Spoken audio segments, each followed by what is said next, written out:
कहानी रूप, धन और ज्ञान का असली महत्व। पुराने समय की बात है। भारत के एक समृद्ध राज्य में सौराष्ट्र नाम का नगर था।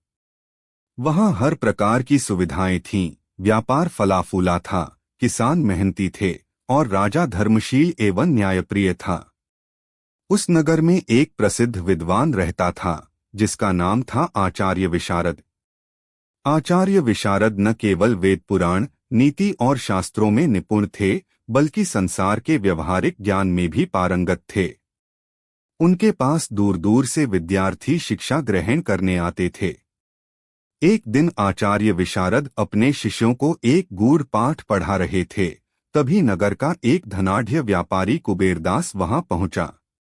उसके साथ उसकी सुंदर, घमंडी पत्नी सौम्या और बुद्धि में कमजोर परंतु दिखावे में तेजस्वी बेटा कनक भी था। कुबेरदास ने आचार्य से कहा, गुरुदेव, मेरे पुत्र कनक को भी कुछ सांसारिक ज्ञान दीजिए। वह तो पुस्तकों में अधिक मन नहीं लगाता। सोचता है कि धन से ही सब कुछ खरीदा जा सकता है। उसे जीवन का असली अर्थ समझाइए। आचार्य मुस्कराए और बोले, धन, रूप और बल महत्वपूर्ण हैं, परंतु यदि इन्हें ज्ञान से नहीं जोड़ा गया तो वे विनाश का कारण बन सकते हैं।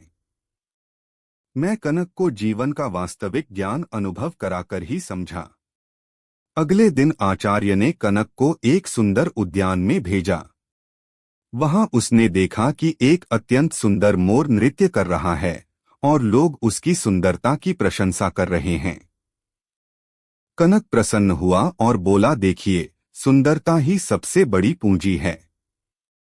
जो सुंदर है वही पूजनीय है। इतने में आकाश से एक शिकारी ने तीर चलाया और मोर घायल होकर गिर पड़ा। लोग जो उसकी सुंदरता के कायल थे, वे तुरंत उसे छोड़कर भाग गए। शिकारी ने उसे उठा लिया। कनक अवाक रह गया। आचार्य बोले, रूप क्षणभंगुर है, संकट के समय वही साथ देता है जो भीतर से मजबूत हो। बाहरी सुंदरता का मूल्य है, परंतु ज्ञान और विवेक उसके बिना व्यर्थ है। धन का अहंकार। कुछ दिनों बाद आचार्य ने कनक को नगर के बड़े बाजार में भेजा। वहां उसने एक धनी सेठ रतनचंद को देखा, जिसके पास नौकर चाकर, हाथी घोड़े सब कुछ था। कनक फिर बोला, देखिए, धन ही सब कुछ है। जिसके पास धन है वही सबसे ऊपर है। अचानक नगर में आग लग गई। बाजार में हाहाकार मच गया। रतनचंद की हवेली जलकर राख हो गई। जो मित्र पहले उसके आसपास मंडराते थे, वे उसे छोड़कर चले गए। रातों रात वह निर्धन हो गया। अब कोई उसे पूछता भी नहीं था।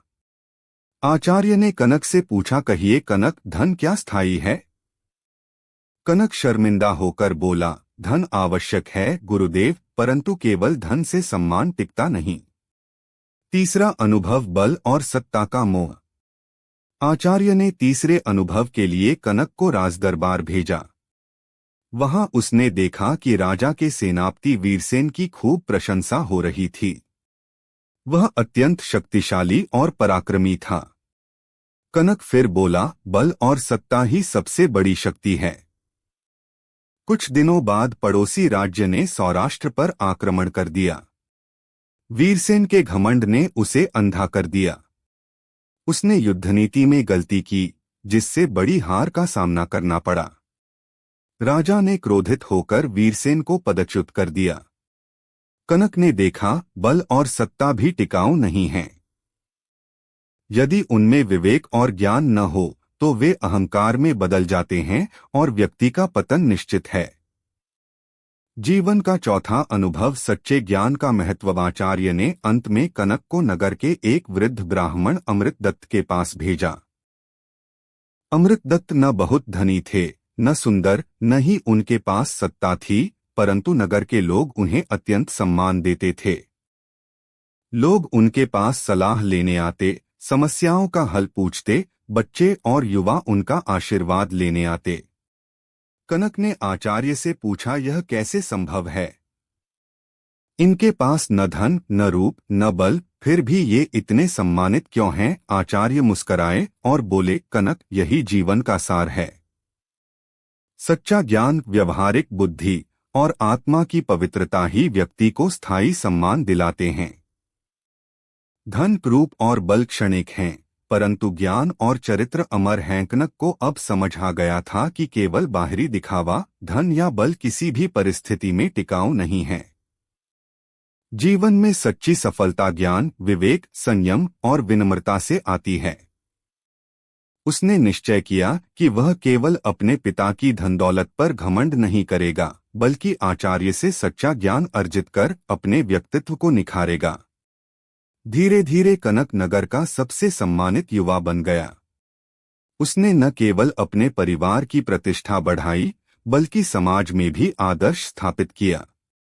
कहानी का संदेश, इस संसार में रूप, धन और सत्ता आकर्षक होते हैं, परंतु यदि इनके साथ ज्ञान, विवेक और चरित्र न हो तो वे विनाश का कारण बन सकते हैं।